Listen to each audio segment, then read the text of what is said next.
hapon po sa ating lahat. Buksan po natin ating mga Bibles sa Epistle of 1 John.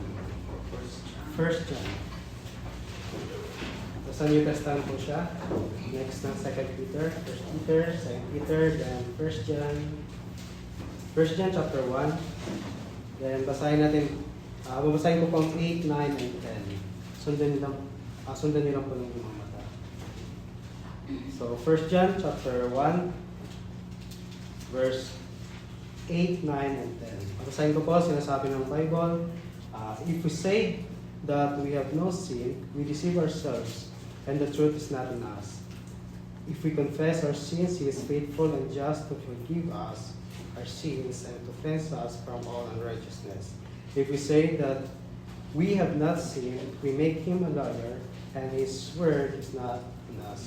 So, dito sa book ng John, 1 John, nakikita natin dito yung tinatawag nating pagbibigay ni John ng warning o sabihin natin refutation about doon sa katuruan ng Gnosticism. So, yun yung mapag-aaralan natin dito kung paano binigay ni John yung kanyang refutation against sa mga Gnostics. So, itong mga Gnostics na to, katulad din sila ng mga churches, may Baptist may iba-ibang mga paniniwala. May mga Baptist, example, naniniwala sila sa Calvinism. May mga Baptist na naniniwala sa Arminianism. So, ganyan din ang Gnosticism. So, may iba't ibang level, may extreme, merong hindi extreme. So, manalangin muna tayo. Let's pray. O mandakilang makapangyarihan sa lahat. Ama, nagpapasalamat po kami sa inyong kabutihan, sa aming buhay, lalo na sa hapon nito, na muli niyo kaming pinagtipon, Ama, upang patuloy na makapakinig at mapakinggan ang inyong banal na salita. Tulungan niyo po, Ama, na patuloy niyo po kaming i-guide, patuloy niyo kaming turuan, patuloy niyo kaming bigyan ng kaalaman, ng tunay na kaalaman mula sa inyong banal na salita. Tulungan niyo po, Ama, na patuloy po ito maging guide sa aming buhay, ang inyong banal salita upang patuloy po, Ama, na makapamuhay kami ng maayos, makapabuhay kami ng nasa inyong kalooban, at makalakad kami, Ama, na naayon naman sa liwanag at naayon naman sa inyong katuruan. Ama, tulungan niyo po kami sa hapon na ito. Buksan niyo po ang isipan, ang puso. Tulungan niyo po, Ama, na matuto po kaming mag-learn at mag-unlearn sa mga hindi dapat na matutunan at ma-learn naman sa mga dapat naming matutunan. At tulungan niyo po, Ama, sa hapon na ito. Bigyan niyo po kami muli ng wisdom mula po sa inyo. Ama, binabalik po namin sa inyong karangalan. In Jesus' name we pray. Amen. So, during the time of John, ang namumuno nito is si Emperor Domitian. So, si Emperor Domitian is a Roman Emperor. So, si Domitian meron siyang mas nakakatandang kapatid, which is si Titus. So, hindi si Titus sa Bible, kundi Emperor Titus. So, ito si Emperor Titus, isa siya sa nagitrelan kung paano pinabagsak niya yung Jerusalem. So, sa panahon niya, pinabagsak ni Titus ang Jerusalem, which is, makikita na sa Bible, doon sa Daniel, makikita natin na before pa ipinanganak si Titus, makikita natin na gagawin niya yun. Kasi nakalagay na mismo doon sa Book of Daniel. So, ito si Titus, masabi natin na itong buong family ito, magtatay ito, si Vespasian, then si Titus, then si Domitian, magtatayan sila. So, ito, dalawa niyang anak, then si Vespasian, siya yung tatay. So, sila yung isa sa worst na emperor during the time of Christ and time of the apostles. So, sila yung mga, sabihin, kilala na taga-usig ng mga Christians. So, before niyan, meron pang isang emperor, kilala natin, si Emperor Nero. So, siya yung dahilan ng pagkakulong o pagkapatay ni Pablo. So, itong si Domitian, isa siya sa masabi nating nagpakulong o nagpa-banish kay John papuntang Patmos. So, may kita natin na itong si John, sa panahon na yon, yung persecution, hindi siya yung bumaba o sabihin natin nawala ang persecution. Ang persecution, habang tumatagal, mas lumaki o mas lumawak na lumawak. Isipin mo, during that time, ang Roman Empire, siya yung namumuno halos sa buong mundo. known world. Known world, sila yung namumuno. So, sabi natin, during the time, itong sa part ng Europe, hanggang dito sa may Asia Minor, hanggang dito sa may banda ng Egypt, ano ang muna dito? Walang iba kundi yung Roman Empire. Then dito naman sa may taas banda, dito yung tinatawag nating Persian or Sasanian Empire, which is yun yung dating empire ng Persia na wala na. So, during the time ni John, may kita natin na naganap na yung katuruan about sa goddess, gods, di ba?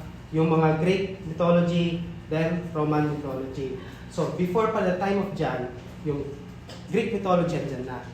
So, naniwala sila, may tinatawag silang Parthenon kung saan doon may mga raming Diyos na sinasamba nila na material is Diyos, o sabihin natin, ang bawat tubig, sa dagat may Diyos, sa hangin may Diyos, sa pagmamahal may Diyos. So, marami silang Diyos. Which is, pag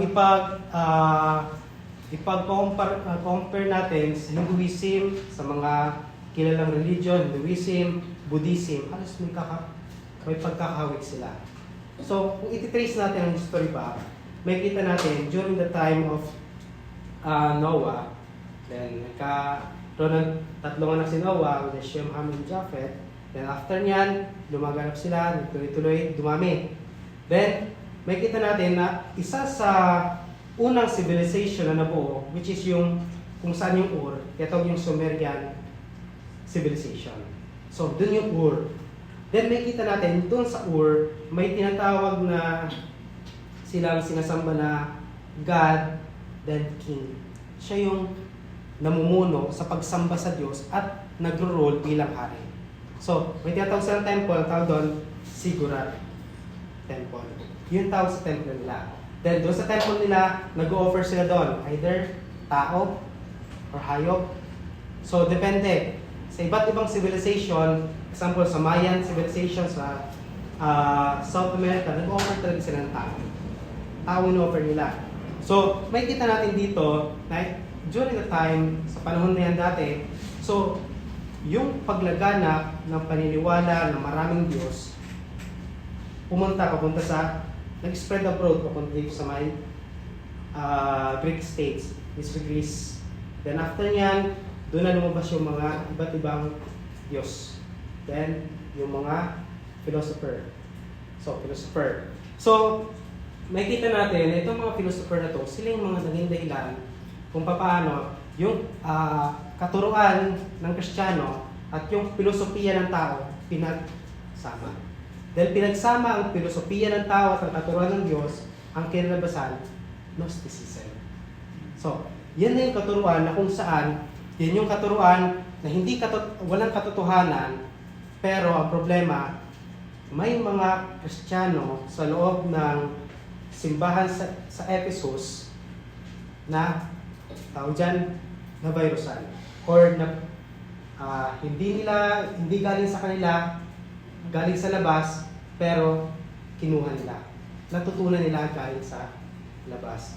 Isipin mo, may mga nagsabi Kristiyano sila, sasabihin, pero ang problema, kung i-question nila ang pagiging Diyos ng ating Panginoon Kristo. Pero alam mo ang tawag nila sa kanila, Christian. Christian din tawag nila sa sarili nila. Isipin mo, mga naniniwala, mga feminist, may mga ilan dyan na nagsabi, Christian din sila. Christian feminist. May nagsabi, we're social Christian. So, we have a social gospel. Diba? So, yung mga yan, lahat yan, makikita natin, ma-trace natin yan sa New Age movement. Ano New Age movement? May kita natin example, yung meditation. Diba? Meditate para tayo ay ma-enlighten. I-empty natin ang ating isip para hindi para pumasok ng katotohanan, kundi i-empty natin para yung mga makamundong tawag dyan, pwede natin isipin na hindi natin isipin. Pero sa totoo, yung mga yan ay mga katuruan ng Gnosticism. Gnostics. So, example, ang tao, pag namatay siya, either sa impyerno or sa langit. Pero ang Gnostics, di sila niniwala dyan. Ano pa yung niniwala nila? Ang tao ay pwede siyang maging refined. Ma-refine. So, paano maging refined? So, ang gagawin, pag namatay siya, pag naging maayos ang kanyang pamumuhay, pwede siya mabuhay ulit. Tawag doon, reincarnation. Hindi sila naniniwala sa incarnation of Christ, pero naniniwala sila sa reincarnation na ang tao ay patuloy na mabubuhay, pero pagkamatay niya, mabubuhay ulit, pagkamatay, mabubuhay ulit, pagkamatay, mabubuhay ulit. So, makikita mo, yung mga teaching na yan, nakikita natin sa kilalang mga religion ngayon. Buddhism and Hinduism. So, dito, during the time of John, may mga problema dito dito mismo sa lugar ng Ephesus. So, itong lugar ng Ephesus, kilala siya bilang isa sa pinakamalaking seaport o daungan. So, daungan ng mga barko. So, isipin natin, ito yung example, ito yung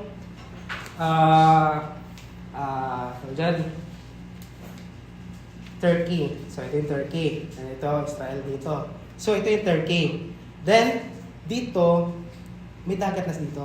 Dagat siya. Then, dito, Europe na yan. Greece ito. Then, Europe na dito. So, para, kunyari, galing ka dito sa east, para masakop mo yung bansa dito, dadaan ka dito sa Turkey. So, sila yung tulay para makapasok doon sa kabila. So, ito rin yung naging tulay para makapasok yung tinatawag nating Gnosticism. So, ito yung tulay na kung papaano yung maling katuruan ay may papasa mo sa kabila. Yung maling katuruan ay may bibigyan mo dun sa kabila. So, itong lugar ng Ephesians o itong lugar ng Ephesus, may kita natin na ito yung lugar na kung saan talamak yung tinatawag nating immoralidad. Bakit? Meron silang Diyos dito. Goddess. Pangalan ng goddess nila ay si Diana. So, Diana. Sino ba si Diana? Siya yung goddess of, sabi nila, hunt, then moon, at fertility. So, anong meron doon sa templo ni Diana? So, dito sa Ephesus, merong malaking temple dito. Mas malaki pa kaysa Parthenon na nasa Greece. So, itong malaking temple nito ni Diana, sabihin 3 times ang laki niya. So, 3 times ang laki. Example, sabihin natin, kasing laki niya siguro, Araneta. So, sabihin natin gano'n. So, mas malaki pa siya, sabihin natin. So, itong Temple of Diana, doon sa loob nito, ito yung lugar na kung saan paboritong puntahan ng mga sailor. Ano kaya yung dahilan? Bakit paboritong puntahan ng sailor to? So, ang dahilan kung bakit paboritong puntahan ng sailor to, una, itong simbahan itong simbahan ni Diana para siyang brothel. So, prostitution. So, yung mga tao during the time, mga babae, sila ay dinadala doon sa Temple of Diana at nagsiserve sila 2.5 years para sa pagiging prostitute. So, may kita natin dyan na itong panahon, dito sa Ephesus, itong Temple of Diana was a place where the prostitutes gather dito. So, at the same time, sailor came to see the temple kasi ito ay para sa kanilang brothel. Hindi isang holy temple, kundi isang lugar na kung saan kasi may mga seaman ngayon. Parang ganun lang pupunta sa isang lugar, hindi, iba, trabaho. Pero itong mga to, panahon dati, pupuntahan talaga yung lugar na to kasi alam nilang kung anong meron sa loob nito. So, then itong Ephesus was the greatest harbor dito sa Asia. So, may mga harbor na iba, pero itong Ephesus, isa sa pinakamayaman na city dito sa Asia Minor. Then, Temple of Diana was a safe place for murder. Then, merchants, thieves, or any people na may yung heinous crime. So, safe haven. Kung sasabihin pa natin, during the time of sa Israel, sabihin na, city of refuge. Pero itong city of refuge, city of sin. Ito yung lugar na kung saan yung mga kasalanan, doon sa city of refuge, pag innocent ka, pwede kang pumunta doon sa City of Refuge. Pero dito, hindi ka inosente. Pumatay ka, pinatay mo talaga. Pero isipin mo, meron ka mapupuntahan na hindi ka gagalawin. So, ganun tong lugar dito, yung Temple of Diana, a city of refuge for unrepentant and immoral people. So, merchants are gathering there to sell all idols. Kasi sinabi doon sa Acts. Buksan natin doon sa Acts. Acts chapter 19, verse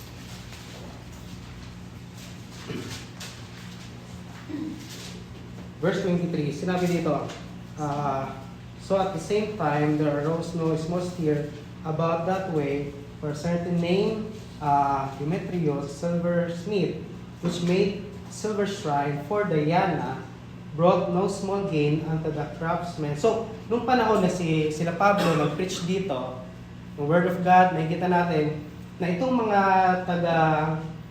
mga merchants dito, wala nang bumibili ng kanilang ginawang mga idols. Wala nang bumibili. So, ginawa nila, kinakalaban nila sila Pablo. So, itong mga tao dito sa Ephesus is talagang devoted sila kay Diana, which is, ang paniwala na goddess of fertility, goddess of hand. Kasi pag goddess of hand, marami silang mga hand, umaani ng mga maaani ng mga binhi. So, may kita natin dito na during that time, ang win-worship nila dito, sa verse 28, sinabi, and when they heard these sayings, they were full of wrath and cried out, saying, great is Diana of the Ephesians. So, itong si Diana, talagang ito yung sinasamba, o ito yung talagang pinakapuso o pinaniniwalaan nitong mga taga-Ephesus. So, yung mga Kristiyano, nung sila na-save, may kita natin, andun yung napakalaking persecution. Diba? Malaking persecution. Pero ito ang problema. Nung na-save sila, doon sa labas, may mga tao na nagtuturo about doon sa Diyos, na ang Diyos hindi pwedeng magkatawang tao dahil ang katawang to ay evil, corrupted, sinful. Yun yung tinuturo nila. Then, itong mga Kristiyano na nakikinig, nakuha nila yon at dadalhin nila papunta sa loob ng simbahan. Diba? Isipin mo. So, pag ikaw hindi ka grounded sa salita ng Diyos, may magtuturo dyan sa'yo sa harap, sabihin sa'yo na, kilala mo ba yung God the Mother? So, may mga nagtuturo doon sa amin, sa may San Pablo, may nagtuturo God the Mother. Kasi God the Mother. Kasi may God the Father daw, and may God the Mother. So, dito may kita natin na itong mga merchant, nag-gather sila para magbenta. So, may trace natin na during the time of John, masyadong lumaganap ang Gnosticism. Pero before niyan, may Gnosticism na. Before pa niyang panahon ni John. Before pa, sabihin, yung katuruan ng reincarnation, which is part din ng Gnosticism. Yung Gnosticism, pangalan mo siya, brand. Kung sa mas naunang Colgate kaysa yung mga bago nating toothpaste ngayon. Diba? So, dating pangalan, yung pag sinabi, bibili tayong toothpaste, sabi natin Colgate na close up. So, may kita natin na yung mga brand lang yon. Pero before niyan, may mga pangalan niyang katuruan before siyang tinawag na Gnosticism. So, dito sa Epistle of John, simula sa verse 1 hanggang verse 5, verse 4, may kita natin dyan kung paano pinaliwanag ni John yung about sa ating Panginoong Kristo. Ng ating Panginoong Kristo, nagkatawang tao. Nagkatawang tao siya. He is perfect. Sinless. So, dito may kita, from the beginning. Yung beginning dito is hindi siya katulad ng beginning na nasa chapter 2, verse 7. Na sinabi dyan, brethren, I write no new commandment unto you, but an old commandment which ye have heard from the beginning. So itong beginning dito sa verse 1, in chapter 1, is ito yung beginning ng paano itong si John, nakilala niya ang ating Panginoong Kristo. Samantala itong beginning dito sa verse 7 ng chapter 2, is ito yung beginning na yung mga tao ay na-share ng salita ng Diyos, yung mga tao sa Ephesus na-share ng salita ng Diyos, at nung sinare sa kanila, natuto sila. So, may kita natin dito na, pagbaba natin dito, itong pinakababasahin dito in verse 8, if we say that we have no sin, we deceive ourselves and the truth is not in us. So may makita tayo dito yung sa verse 8 at yung sa verse 10. So if we say that we have no sin, then sa verse 10, if we say that we have not sinned, magkaiba siya. Bakit? Yung verse 8 is all about na sinasabi natin na tayo ay walang original sin. O hindi tayo niniwala sa original sin. O hindi tayo nag-inherit ng kasalanan ni Adan. He said, no sin, wala akong kasalanan. Yung sa verse 10, hindi ako nagkasala. O hindi ako nagkakasala. Isipin mo yun, una, inano mo yung pagiging na ikaw ay galing kay Adan. So, sabihin mo na ako ay walang kasalanan. Tapos sabihin mo, ako ay hindi nagkakasala. So, dito, makikita natin dyan sa verse 1 hanggang itong chapter 1 hanggang chapter 2 verse 1 to 11, ito yung about sa fellowship with the believers while living in the light. So, ito, chapter 1, 2 to 2, chapter 2, 1 to 11, then 2, 12, chapter 2, verse 12, hanggang 5, chapter 5, verse 3. It's all about yung fellowship with the believers while living in love. Kaya may basa natin dyan, simula natin sa chapter 3, mabasa natin na tayo, sabi dyan, example,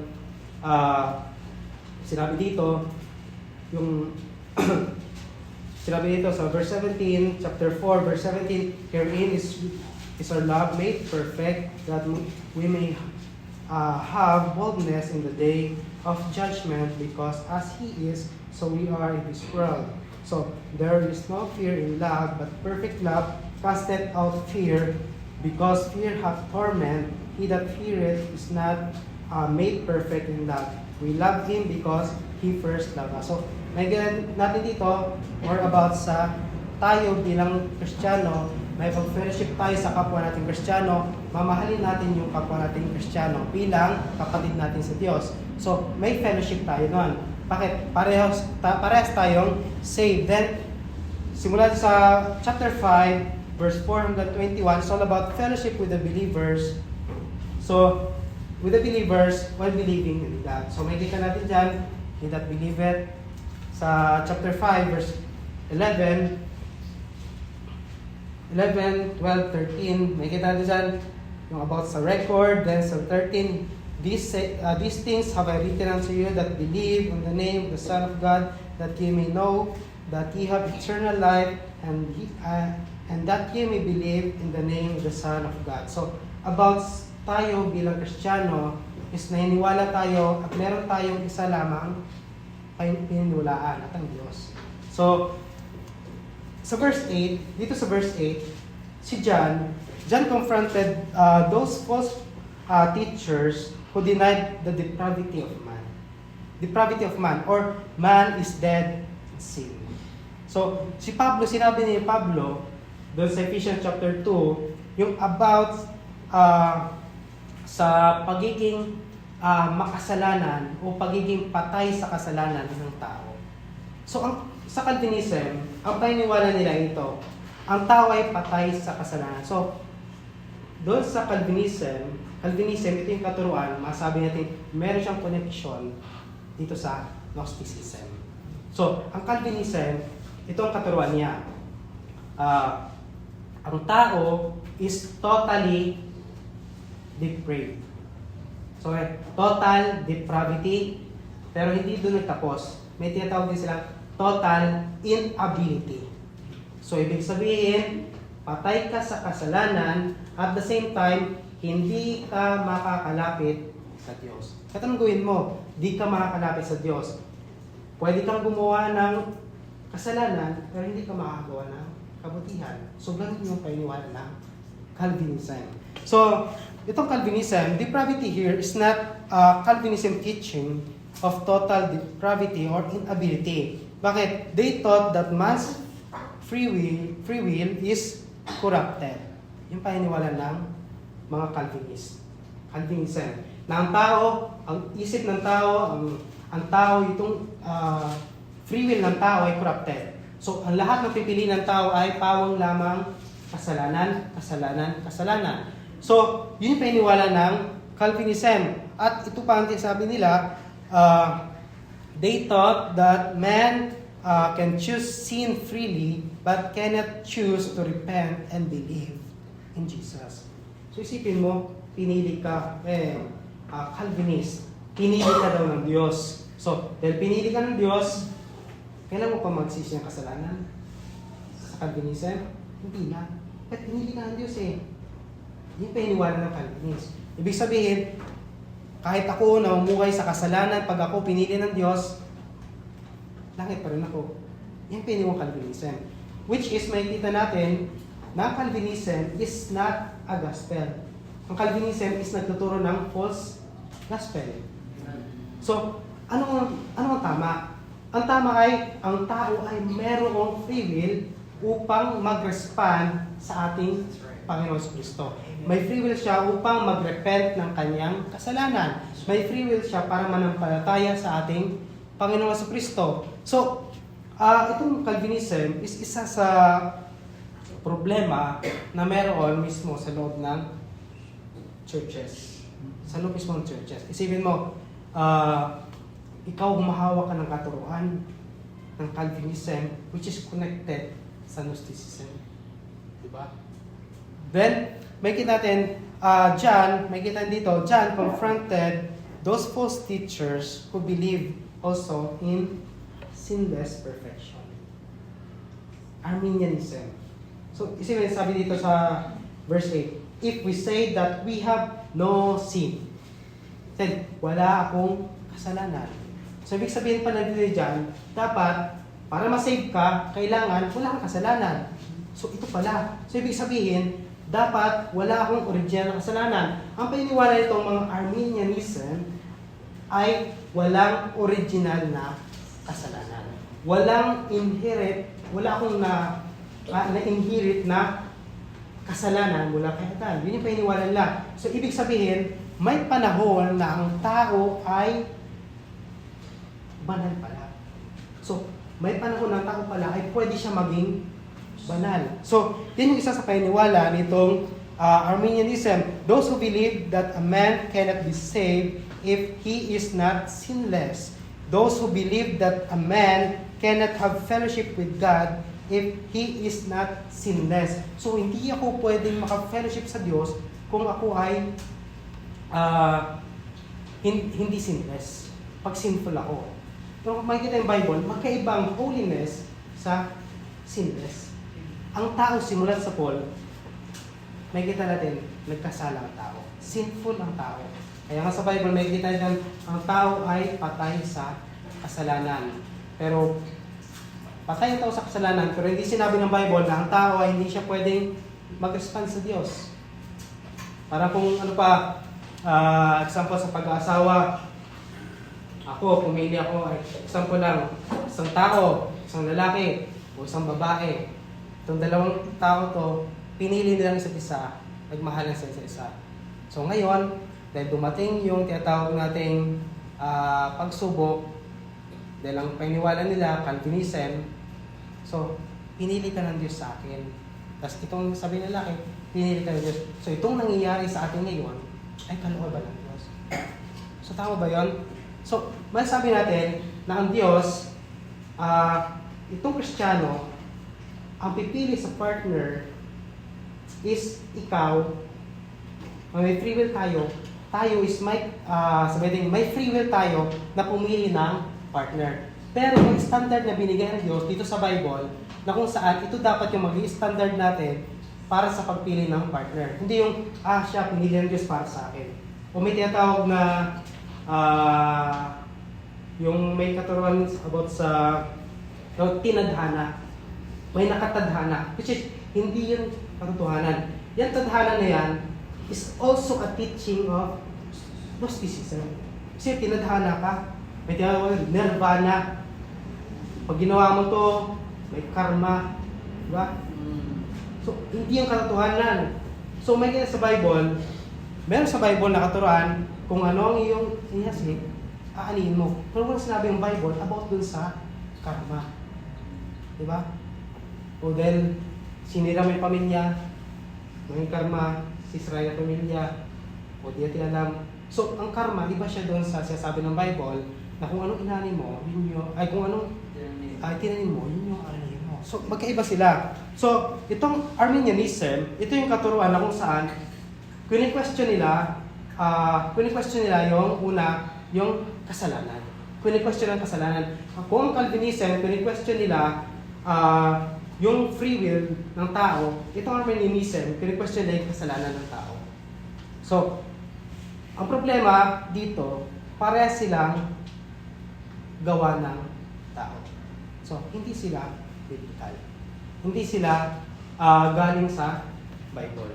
Bakit? Isipin mo, Arminianism. So, si Jacobus Arminius. Then Calvinism, John Calvin. So, tao ang gumawa. So, may kita natin sa panahon dyan, itong mga tao dito, is lumalakad, sabi dyan, na kayo is lumakad ayon sa liwanag. Which is, babasa natin dyan sa verse 7. Lumakad kayo ng ayon sa liwanag. Yung paglalakad dyan, hindi yung paglalakad na maglalakad ka lang, kundi ito yung paglalakad na tuloy-tuloy ka maglalakad sa katotohanan. Na tuloy-tuloy ka maglalakad sa liwanag. So ito yung sinasabi dyan sa verse 7, which is dyan sa verse 8, if we say that we have no sin, yung sinasabi mo na ako ay walang kasalanan, ako ay hindi gumawa ng kasalanan, sabi dyan, we deceive ourselves. So, tandaan natin na itong katuruan ng Arminianism na sinless perfection is false teaching. Sinless perfection. So, yung sinless perfection na yan, yung mga katuruan na sabihin nila may first wave, second wave, third wave. Diba? Tapos, may panahon na sasabihin nila na ang tao, kapag ikaw nagkasala, kailangan magsisi ka ulit, tanggapin mo ulit Jesus Christ. Then, nagkasala ka, di ka na naman saved. Tanggapin mo na Jesus Christ. At nagkasala ka ng pang 50 beses isang araw. Kailangan mo na naman tanggapin si Jesus Christ. So, ang Bible, hindi nagtuturo ng gano'n. Makikita natin dito sa Bible, ang nais ng Diyos, tayo ay maging banal. Pero hindi sinabi ng Diyos na tayo maging sinless.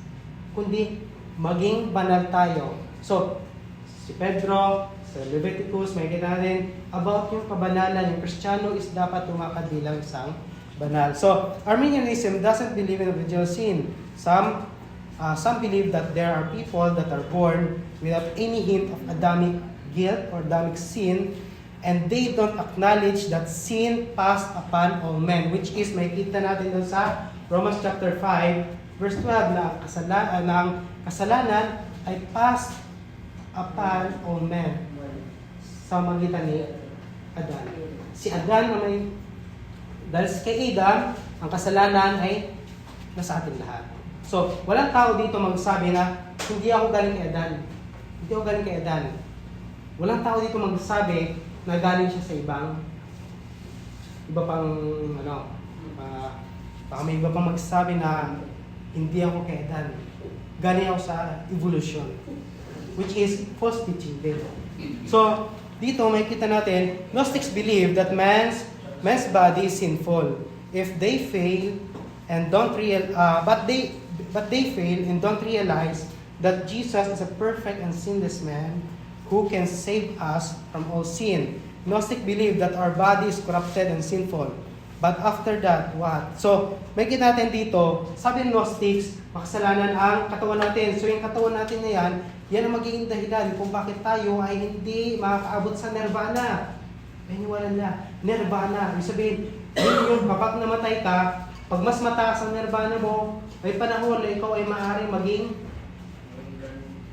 ma-reincarnate ka bilang isang mababang Diyos. Diyos ng mga bulaklak. Maaaring maging Diyos ka ng mga bulaklak. So yun maniniwala nila. Pero sa Bible, hindi yan eh. Ang nais ipaliwanag dito ni John na ang tao, pag siya ay na-save,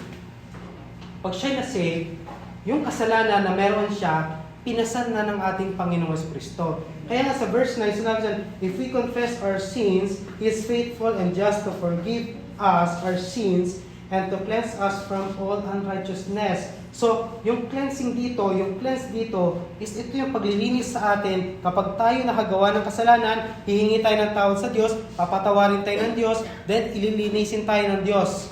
So, ito yung cleanse dito na makikita natin sa bawat araw na gumagawa tayo ng kasalanan, ilang beses tayo humingi ng tawad sa Diyos. Kung 500, limang beses tayo gumawa ng kasalanan sa bawat araw, ilang beses tayo humingi ng tawad sa Diyos?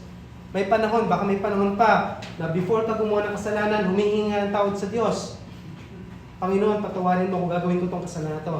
May panahon na gano'n. Naranasan ko rin dati. So, may panahon na magpe-pray ka. Itong kasalanan to, anong dahilan? Sa Satan may kasalanan. Minsan may panahon na pagpe-pray mo, Satan na masave. Kabataan pa kayo dati na gusto yung masave kasi para wala ng kasalanan. Pero makikita natin dito na ang tao ay nadideceive niya ang sarili niya. Nakakala niya tama yun, pero mali yun eh. Mali yun. Kaya sabi dyan, if we say that we have no sin, we deceive ourselves. Yung pag-deceive dito, hindi yung diniceive mo yung sarili mo, hindi yung bastang deceive lang. Kundi yung pag-deceive dito, yung alam mo yung totoo, pero sinasabi mo na ito yung totoo. Yung parang yung pride mo na mas mataas siya, na ayaw mo talagang aminin na ito yung katotohanan. So, yung deceive dito na makikita natin means you lead yourselves away from the truth and willfully leading yourselves to the error because you do not have that truth. So ito yung deceive. Yung deceive dito, ang sinabi, we deceive ourselves. Yung dinideceive natin ang ating sarili dahil gusto natin na ipaalam sa ating sarili na nasa tama tayo.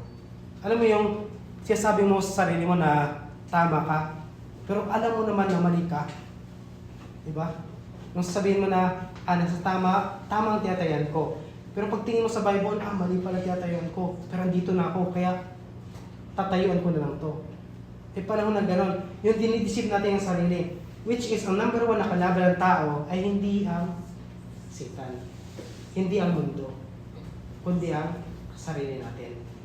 Kaya ang ginamit niya dyan, if we say that we have no sin, we deceive ourselves at yung katotohanan wala sa atin. Yung truth, yung katotohanan. Yung katotohanan yan, makikita natin na itong Biblia, pag wala to, saan pupunta ang buhay natin? Saan kaya tayo pupunta? Pag wala to. Isipin mo, bumili ka ng electric fan, kunyari, bago lang. Kung nabuhay ka na, sabihin natin 1800. Tapos, unang labas na electric fan. Mas wala siyang manual. Paano siya gamitin? So, isipin mo yon. Wala siyang manual paano gamitin. So, pag nasira siya, di mo alam paano. Kasi wala ka nang mabasahin mo paano. Di ba? So, ang tao, kailangan niya ng manual sa kanyang buhay. Para siya ay malid sa katotohanan, sa truth. Bakit? Ang tao, simulat sa palang tao, kahit anong gawin mong turo sa tao ng katotohanan, ang tao, ang palagi niyang pipiliin minsan, palagi pinipili ng tao ay kasalanan. Kasalanan simulat sa Paul. Si Adan sa Eva, anong una na pinili? Pinili ba nila yung sumunod sa Diyos o pinili nila yung pagkain? Diba? Isipin mo, dahil dun sa pagkain, dahil sa tawag dyan, bunga na nakakalam na mabuti at masama, ipagpapalit mo yung Diyos. Diba? Makikita natin, ang unang nag-deceive kay Eve, perfect example, is yung sarili niya. Isipin mo, in-offeran lang siya, o yan, pag kinain mo yan, malaman mo, para kang magiging Diyos. Isipin mo ang tao ngayon, ang tao is nagiging Diyos ng sarili niya. para kang magiging Diyos. Which is, yun ang naging dahilan kung bakit ang tao ay mapumunta sa impyerno. Dahil doon sa kasalanan. Yung kasalanan na yun. Sa maliit na kasalanan na pinili ni Adan at Eva, buong human race ay buong human. Sabihin mo, sangkatauhan nagkasala. At lahat ng tao na yon, pag hindi na napalataya sa ating Panginoon Kristo, impyerno. So, may original sin. Ang kasalanan natin may pinanggalingan. At lahat yun ay nanggaling kay Adan. At yun yung ipinamana sa atin ni Adan. Hanggang ngayon, pag nagkaroon ng anak, ipapamana ulit natin yung kasalanan na yon. Pag yung mga anak natin, lumaki, magkakaroon na naman ng mga anak, ipapamana ulit nila yung kasalanan na yon. Hanggang sa katapos-tapusan. At ang tanging makakapagputol lamang nung kasalanan na yon, walang iba kundi ang ating Panginoon Kristo. Kung ipapasahin mo dyan na to, napaka-sweet ng fellowship dito. Nakikita rin, napakasaya ng fellowship na wala ang kasalanan. Dito makikita natin hindi ka pwedeng makapag-fellowship sa Diyos kung meron kang kasalanan. Isipin mo, sabihin mo, may sweet fellowship ako sa Diyos, pero meron kang kasalanan. Nung si David nagkasala sa Diyos, hindi na wala yung salvation niya. Yung fellowship niya sa Diyos. Isipin mo na mararamdaman mo yung paglayo sa iyo ng Diyos. Nararamdaman mo yung ikaw yung lumayo sa Diyos. Hindi Diyos ang lumayo pala. Tayo yung lumayo sa Diyos. Isipin mo, ramdam mo na malayo pala sa Diyos. Anong gagawin? Majority ng tao pag nagkasala, majority ng Kristiyano pag nagkasala, anong gagawin? Lalapit pa sa Diyos, hihingi ang tawad? Hindi. Ang gagawin niya, mas lalayo pa ng lalayo sa Diyos. So, sabi niya dito, if we say that we have no sin, we deceive ourselves. So, alam ni John na even that time, sa panahon niya, even sa panahon doon sa simbahan, doon sa Ephesus, may mga Kristiyano na naniniwala sa Gnosticism, naniniwala sila ng tao is pwede siyang masave sa magitan ng meditation, enlightenment, sa magitan ng pag-yoga. So, ang tao pwede mo daw masave sa magitan yan. So, ngayon, ang ginawa, yung mga Kristiyano, sabihin yung mga Kristiyano, yung katuruan na yon na nasa labas lang dapat, pinasok niya sa loob. Diba? Kasi yung problema, pag yung isang Kristiyano, hindi siya nakikinig ng salita ng Diyos, paglabas niya, wala siyang armor. Wala siyang panangga. Wala siyang espada. Bakit? Pumunta yung simbahan, lumabas siya ng simbahan. Ano yung, tawag dyan, pumasok ka sa drive-thru, lumabas ka na sa drive-thru. Yung hindi ka nag-order, lumabas ka lang. Yung umikot ka lang. Diba? Example, yung isang traffic, ikot ka lang sa drive-thru kasi mas mabilis yung pag-ikot. Pero may kita natin dito na yung kasalanan na to is tuloy-tuloy ito. Tuloy-tuloy ito. Sabihin, mayroon ng kasalanan, ang tao yung may dalawang nature. Yung old nature ng tao na corrupted, makasalanan, at mapupunta na sa impyerno, at yung new nature ng tao. So, old nature nakakonect pa rin yan sa kasalanan. Kaya ang tao, pagka-save niya, hindi mawala sa tao ang hindi magkasala. Pero pag ang tao, pag ang Kristiyano, pag ang Kristiyano nagkasala, ang isa sa katunayan na siya ay Kristiyano, humingi siya ng kapatawaran. Ikalawa, pag ang Kristiyano nagkasala, yung kasalanan niya, hindi niya ulit ulit-ulitin yun. Sino dito, sinabi dito, sa verse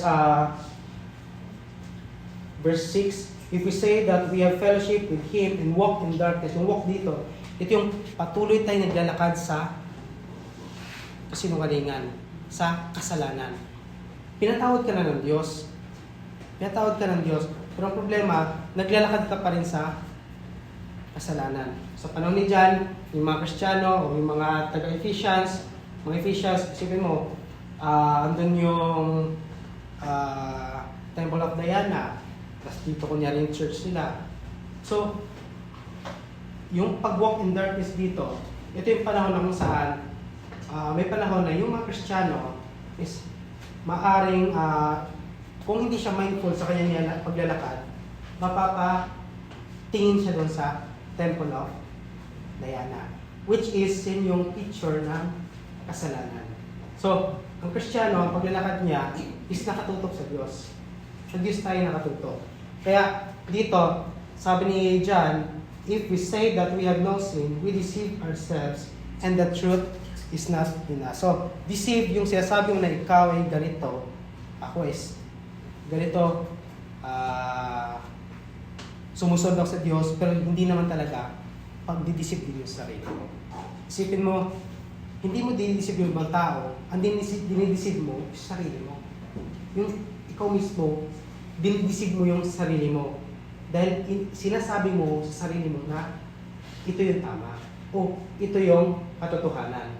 Kaya dito may kita natin na isa sa mga goddess ng Greece is may tinatawag silang goddess of wisdom, which is sa ano natin ngayon, Sophia. Then sa Greek ay Nike. Sapatos yun, Nike. So, ibig sabihin ng Sophia, wisdom. Or sa Tagalog, meron tayong sabing word sa Tagalog. Sa English is philosophy. Sa Tagalog ay philosophia. So, Sophia, doon yung wisdom. Doon yung goddess of wisdom. Na kung saan, itong mga Gnosticism, hindi lang sila mahilig sa knowledge, pati sa wisdom of this world. So, tandaan natin dito na tayo, mga Kristiyano, pinawalang sala tayo ng Diyos. Pero hindi ibig sabihin ay hindi na tayo makagawa ng kasalanan. Pero may kita natin siya sa verse 9, kung sakali o maaari tayo ay magkasala, if we confess our sins, He is faithful and just to forgive us our sins. So, pero hindi ito yung tawag dyan, card o tawag dyan, lisensya para tayo ay gumawa ng kasalanan. Hindi ito. Right. Alam niyo bakit ito binigay na dito? Diyan? Hindi para gumawa tayong kasalanan. Para maging mindful tayo sa ating paglalakad bilang Kristiyano. Maging mindful tayo na hindi dapat tayo gumawa ng kasalanan. Kasi bawat paggawa ng kasalanan, lilinisin tayo ng Diyos. Hindi tayo nahihiya sa Diyos. Nahihiya tayo sa ibang tao. Pero sa Diyos, hindi tayo nahihiya. Diba? Isipin mo, pag pumunta yung bahay, nahihiya ka. Diba? Nahihiya tayo sa ibang bahay. Pag offer sa atin, ito, pumunta dito, nahihiya tayo. Pero sa Diyos, kahit saan ka pumunta, nakikita ka ng Diyos, pero hindi ka nahihiya sa Diyos, diba? Hindi tayo nahihiya sa Diyos. Bakit? Gumagawa ng kasalanan. Ang problema, yung kasalanan na yon, paulit. Ito yung ginawa ng Israelites during the time sa wilderness. Ang ginawa, kasalanan, sisi. During the time of Judges, kasalanan, sisi. Nagsisisi na naman, tapos papatawarin ng Diyos, tapos i-deliver ng Diyos, gagawa na naman ng kasalanan. So ang Kristiyano, hindi dapat gano'n. Ang Kristiyano tayo is, after natin na-save, pamuhin natin is bilang Kristiyano. Ay, bilang Kristiyano, hindi yung Kristiyano sa pangalan. Yung Kristiyano na, Kristiyano ako dahil Kristiyano ako. O dahil nagsisimba ako. Dahil binaptize ako doon. Kundi Kristiyano ka dahil, alam mo yung, meron kang fellowship sa Diyos. Ka-fellowship mo ay Diyos. So, dahil ka-fellowship mo ang Diyos, meron kang relation sa Diyos. So, kapag hindi mo ka-fellowship ng Diyos, sabihin, wala kang relasyon sa Diyos. Paano magkaroon relasyon sa Diyos? Sa magitan ng pagsisisi ng kasalanan at pananampalataya. So, the truth is not in us also means we don't have the saving knowledge of Jesus Christ. Or we don't know the true knowledge sa magitan ng ating Panginoon Jesus. Yan siya sabi dito, the truth is not in us. Wala sa atin ang katotohanan. Kasi dinidisip natin yung sarili natin. So, ibig sabihin lamang nun, wala tayong saving knowledge or hindi tayo saved. So, simple lang. May kita sa Bible. Pero may kita natin dito na, kaya nga dyan sa verse 9, kung tayo tagay tunay, may pagsisisi ng kasalanan. Pero, hindi ibig sabihin nagawa tayo patuloy. So, may kita natin dyan na ating Panginoon Kristo nais na ibigay sa atin dyan.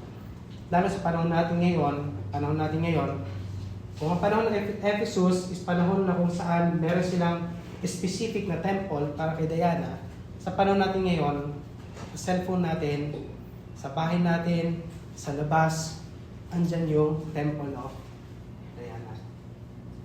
Tingnan natin, paglabas natin dyan, sa bawat kanto, sabihin natin, sa bawat lugar, may panahon dyan yung tinatawag natin, pag hindi tayo mindful sa ating paglalakad, may mga entanglement o may mga tawag dyan, pain sa Satan para tayo bumagsak doon sa kasalanan.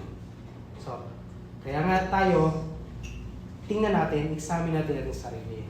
Examine natin ang sarili, check natin ang ating sarili, tingnan natin kung tayo ba'y naglalakad pa ba ako sa kalooban ng Diyos or hindi na. Diba? So, tingnan natin ang sarili kasi ang number one na magdideceive sa atin ay tayo. Kaya, meron tayong Bible eh. Kasi dideceive din tayo ng sarili natin. Kaya ang bawat tao, bawat Kristiyano, dapat may sariling Biblia. Para makita natin, mabasa natin, dinideceive ko ang sarili ko. So, magsisisi ako. So, dapat, ang bawat Kristiyano, i-check natin yung sarili, examine natin yung sarili. Manalangin tayo. Huwag dakila makapangyarihan din sa lahat. Salamat po kami mga sa iyong sa iyong buhay. At po mga sa iyong buhay sa iyong namin napag-aralan. Tulungan niyo po Ama na patuloy po kami matuto.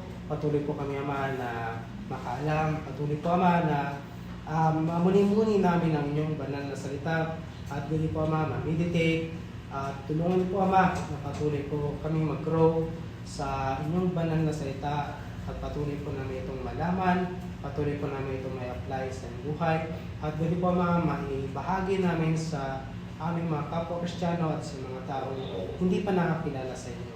At guli po tulungan niyo po kami sa buong maghapon na ito. Kaya patuloy mag-ingat, magkabay sa aming mga pag-uwi. Binabalik namin kapag kalakala. In Jesus' name, pray. Amen.